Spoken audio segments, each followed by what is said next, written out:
Hi అండి, welcome to my channel. చాలామంది ఈ సంవత్సరం నాకు బలం బాగోలేదు, ఏలినాటి శని నడుస్తుంది, అర్ధాష్టమి శని నడుస్తుంది, అష్టమి శని నడుస్తుంది అని ఏ పనిలో కలిసి రావట్లేదని చాలామంది బాధపడుతూ ఉంటారండి. అలాంటి వాళ్ళందరికీ దక్షిణామూర్తి స్తోత్రం అనేది చాలా బాగా పనిచేస్తుందండి. ఈ ప్రపంచంలో ఉన్న స్తోత్రాలన్నిటిలో కంటే కూడా చాలా గొప్ప స్తోత్రం అండి దక్షిణామూర్తి స్తోత్రం అనేది.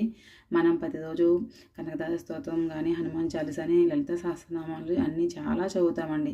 కాబట్టి వీటన్నిటికంటే గొప్పది దక్షిణామూర్తి స్తోత్రం అండి. ఇది ఎవరైనా ఏ టైంలోనే చదువుకోవచ్చండి. పిల్లలు కాదు, మగవాళ్ళు కాదు, ఆడవాళ్ళు, పసిపిల్లలు ప్రతి ఒక్కళ్ళు చదువుకోవాల్సిన స్తోత్రం అండి. అంత గొప్ప దేవుడు అండి దక్షిణామూర్తి అనేది దేవుడు. మనకి ఏ కష్టం రాకుండా, మన కష్టం రాబోతుంది అంటే ఆ కష్టంలో మనకి వెళ్ళి ముందే అడ్డుపడిపోతాడండి. ఆ కష్టం మనకు రాకుండా చేస్తాడనమాట.